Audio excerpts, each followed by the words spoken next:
The paper is soaked for 5 minutes in room temperature water, and then we take it over to the metal sheet and just squeegee the majority of the water off the surface, and we're then ready for the scalding. So the kettle should have boiled, and you really do need the absolutely scalding boiling water, and you simply then just pour over the surface of the print for just about 30 seconds. You may well hear the bubbles if you're lucky, and this is the air coming out the surface of the paper, which will help prevent bubbles forming in the print when you coat it with gelatine. So we simply then drain the majority of it off, squeegee it, and just get most of the water off, and we then take it over to the levelled out table for gelatining. This next print that I'm going to do, I'm going to pour the gelatin without having the magnetic mask, and providing you get the calculation right for how much gelatin you need for your sheet of paper, then in theory it should all flow nicely evenly all across the print. So I've got just about 65 mils of gelatin here. I'm going to pour it carefully into the centre of the print. You'll see it pretty much flows naturally to the edge, and providing you don't let it get too cool too quickly, then you can just help it along to the edge, and it just flows beautifully and quite thickly to all the corners, and you get a nice even area just by simply combing it across. There's no bubbles, and that's, as I said, been helped by the scalding. So we've got about just 1 centimetre border, and I can actually feel it getting thicker the longer I take, so I try not to take too long to do this because it will solidify very quickly. And there we have it, a nice bubble-free coating, and I'm going to leave that now just to harden off for a few minutes, and then we can tape it to the glass so that the paper stays nice and flat.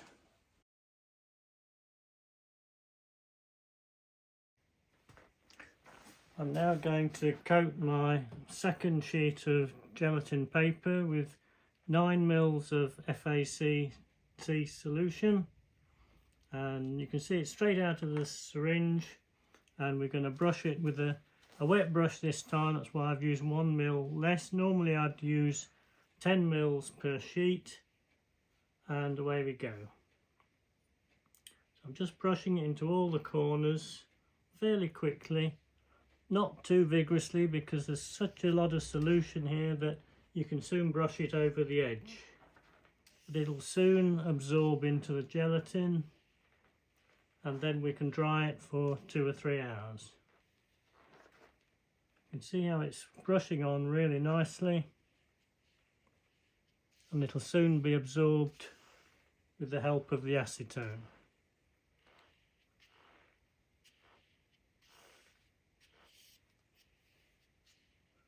Do it diagonally just to make sure every part of the gelatin's covered, and it won't be long now before it's feeling a little bit tacky to the brush, and then we can set it aside to dry in the dark.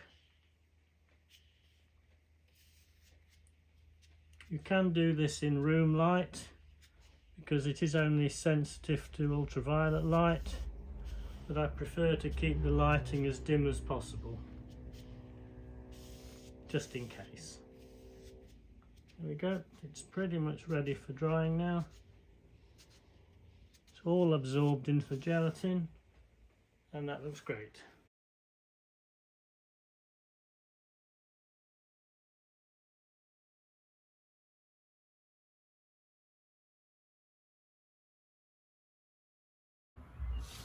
Okay, so the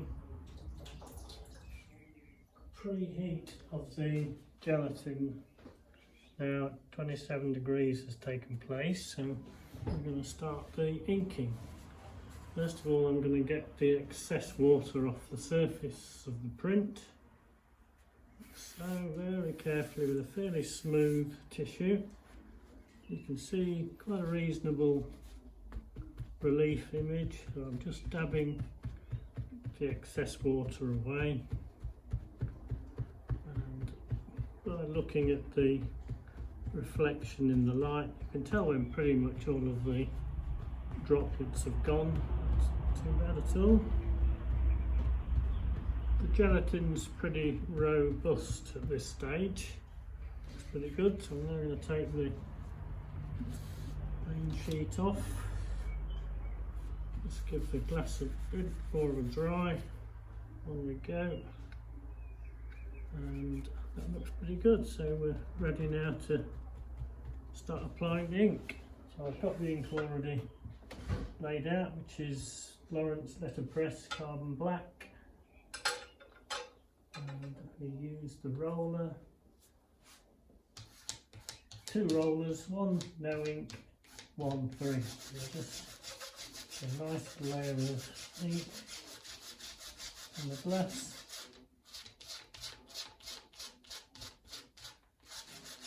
It feels quite sticky, that's pretty good.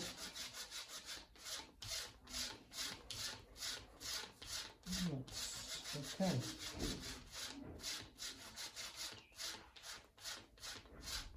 And now we just lay the ink on the surface all over in so. Picture goes pretty much black completely to start with.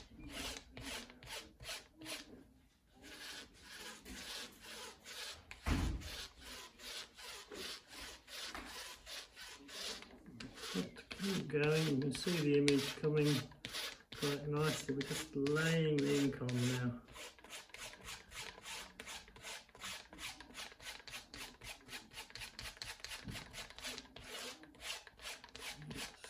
Good.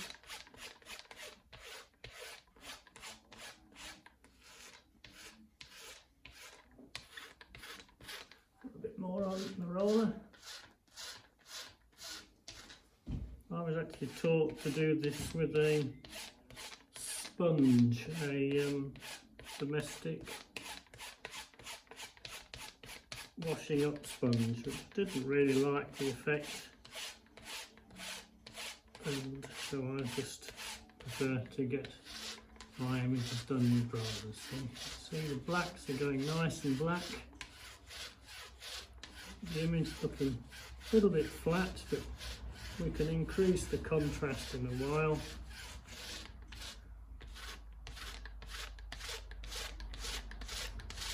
I forgot to ink my step wedge. I always put a stuffer step wedge on, just to get me, or give me some idea that the exposures are pretty good. You can see the greys are coming in nicely, so that's not bad. It means my exposure is pretty good, so I'm just going to keep putting the ink on to get the blacks really black.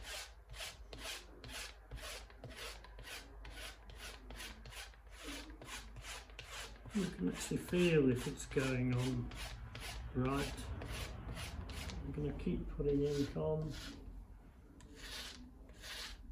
The beauty of this process is that you can get it pretty black, and then to increase contrast you take the ink off. I've got pretty much all my greys in there nicely. The white border you can see is pretty clean, so that's good.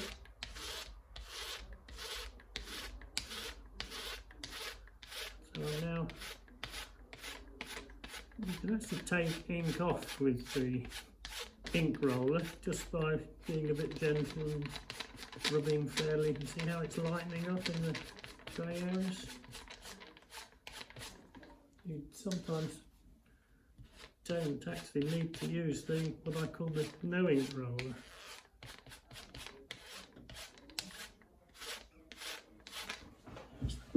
That's pretty good. Quite a nice tonal range on that. I mean, one of the problems I used to have was too much contrast, but I'm finding now by managing your negative you can actually get really quite soft prints, which is quite amazing. I'm really going to finish this one now. I could keep going, but I'm just going to try and get a little bit more contrast by lightly touching the grey areas. Whites are really good, nice and clean, and that's what I'm going to do.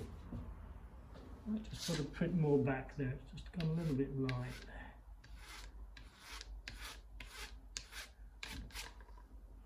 Here we go. So that print can now be dried. As you can see, looks pretty good to me.